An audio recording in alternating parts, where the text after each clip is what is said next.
राम की महानता। ये कहानी त्रेता युग की है। किसी कारणवश अयोध्या के राजा दशरथ को अपने सबसे बड़े पुत्र राम को 14 वर्ष के वनवास पर भेजना पड़ा। राम, मैं तुम्हें 14 वर्ष के वनवास पर भेजता हूं। जैसी आपकी आज्ञा पिताजी, मैं शीघ्र ही वनवास के लिए चला जाऊंगा। लेकिन उनकी पत्नी सीता उनके बगैर अकेली नहीं रह सकती थी, इसलिए उन्होंने राजा दशरथ से कहा, पिताजी, जब मेरे पति ही नहीं होंगे तो मैं इस महल में रहकर क्या करूंगी? कृपया मुझे भी इनके साथ वनवास जाने की अनुमति दीजिए।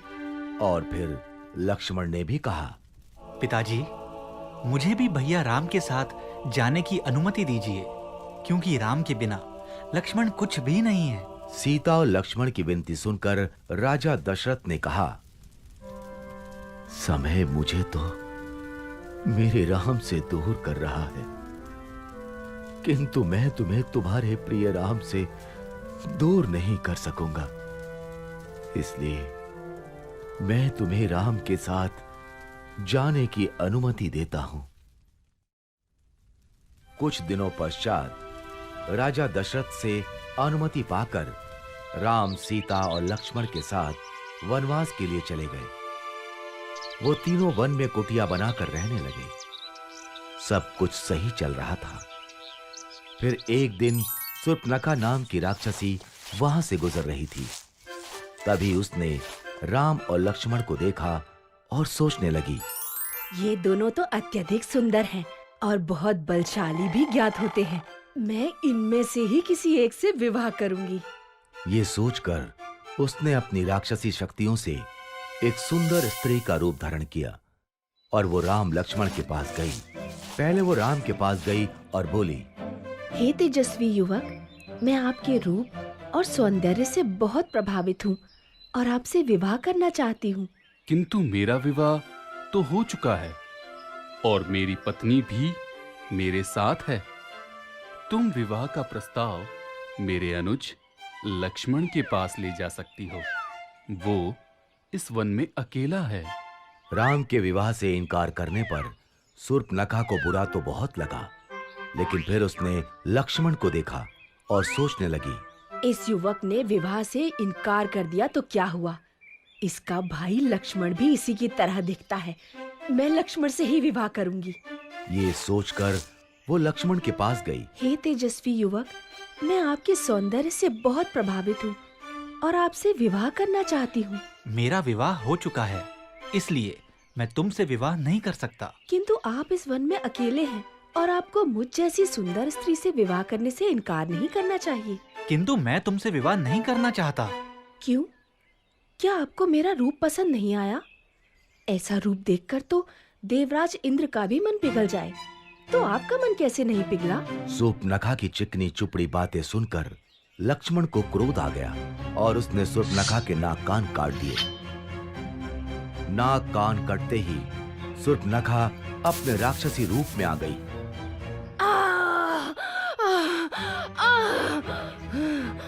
राम लक्ष्मण ने उसका ये राक्षसी रूप देखा तो वो हैरान रह गए। भैया, ये तो एक राक्षसी है। मैं अभी इसका वध कर देता हूँ। नहीं लक्ष्मण, इसे जाने दो। शूर्पणखा रोती हुई वहां से चली गई और सीधे अपने भाई लंका के राजा रावण के पास पहुंची। उस समय रावण अपने मंत्रीगण के साथ राज दरबार में बैठा था।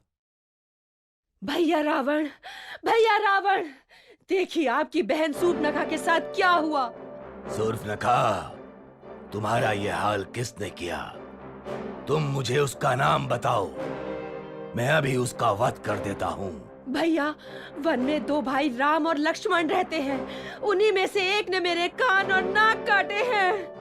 तुम यहीं रुको, मैं अभी उसका सिर धड़ से अलग करके लाता हूँ। नहीं भैया, उन्होंने एक स्त्री का अपमान किया है, इसीलिए इसका प्रतिशोध भी आपको ऐसे ही लेना होगा। क्या मतलब? मतलब ये कि उन दोनों भाइयों के साथ एक अत्यंत सुंदर स्त्री भी है। आप उसका हरण कर लीजिए। सीता का हरण होने से राम वैसे ही मर जाएगा। रावण ने सूर्पनखा की बात मान ली।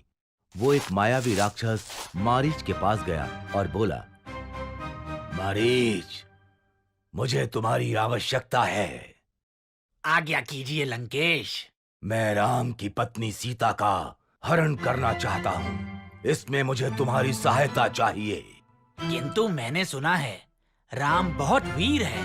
अगर उन्हें ज्ञात हुआ कि मैंने उनकी पत्नी को हरने में आपकी सहायता की है तो वो मेरा वध कर देंगे। और अगर तुमने मेरी सहायता करने से मना किया तो मैं अभी यहीं तुम्हारा वध कर दूंगा। मारीच समझ गया कि उसके पास अब कोई मार्ग शेष नहीं बचा है और उसे रावण की सहायता करनी ही पड़ेगी। वो दोनों वन पहुंचे। वहां रावण की तरकीब के अनुसार मारीच ने एक सोने के हिरण का रूप बनाया और वो राम की कुटिया के आसपास टहलने लगा। जल्द ही सीता की नजर उस पर पड़ी। स्वामी, मुझे वो सोने का हिरण चाहिए। ठीक है, मैं अभी उसे तुम्हारे लिए लेकर आता हूं। ये कहकर राम अपने धनुष बाण के साथ उस हिरण की तरफ चल दिए। भागते भागते बहुत देर हो गई, लेकिन वो हिरण राम के हाथ नहीं आ रहा था। आखिरकार राम ने धनुष पर बाण चढ़ाया और हिरण की तरफ छोड़ दिया। बाण हिरण को जा लगा। बाण लगते ही मारीच अपने असली रूप में आ गया और आवाज बदलकर राम की आवाज में कराहता हुआ चीखने लगा, सीते, लक्ष्मण! लक्ष्मण, लगता है तुम्हारे भैया किसी संकट में हैं। तुम जल्दी जाओ। लक्ष्मण जानते थे कि ये राक्षसों की चाल है, लेकिन वो सीता को मना नहीं कर सकते थे। इसलिए उन्होंने कुटिया के बाहर बाण से लक्ष्मण रेखा बनाई और सीता से बोले, माता जो भी हो, आप इस लक्ष्मण रेखा से बाहर मत आना। और वो आवाज की दिशा की तरफ चल दिए।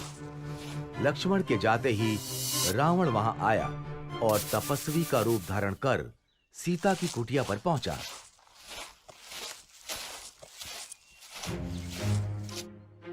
भिक्षामि देहि, भिक्षामि देहि। ये लीजिए ऋषिवर, भिक्षा स्वीकार कीजिए। रावण भिक्षा लेने के लिए आगे बढ़ा। तभी उसने लक्ष्मण रेखा को देखा और सीता से कहा, यदि भिक्षा देनी है तो बाहर आओ, नहीं तो ये तपस्वी बिना भिक्षा ग्रहण किए ही तुम्हारे द्वार से लौट जाएगा। सीता किसी तपस्वी को खाली हाथ नहीं जाने दे सकती थी, इसलिए वो लक्ष्मण रेखा से बाहर आईं। उनके ऐसा करते ही रावण ने उन्हें पकड़ लिया और वो अपने असली रूप में आ गया।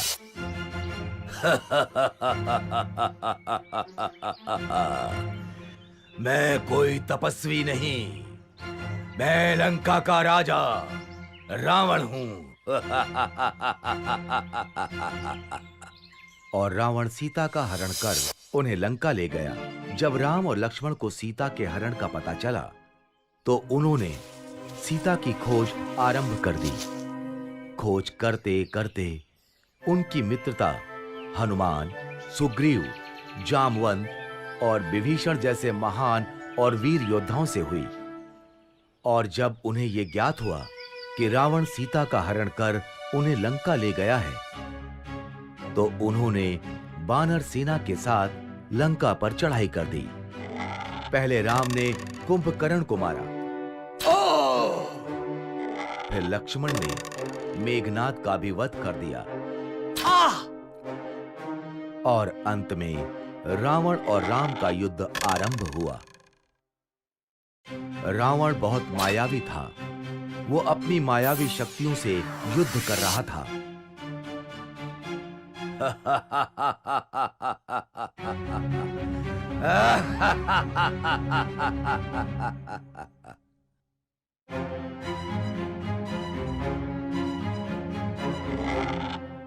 राम के तीर उसे कुछ क्षति नहीं पहुंचा पा रहे थे।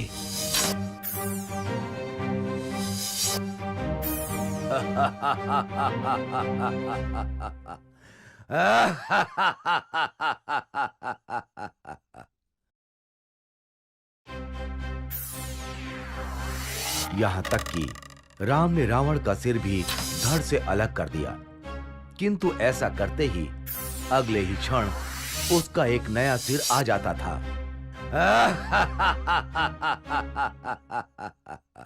ये रावण मरता क्यों नहीं?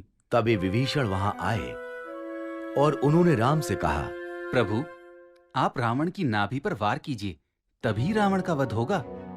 राम समझ गए और उन्होंने धनुष पर बाण चढ़ाकर रावण की तरफ छोड़ दिया। बाण रावण की नाभि पर जा लगा और रावण कराहते हुए धरती पर जा गिरा।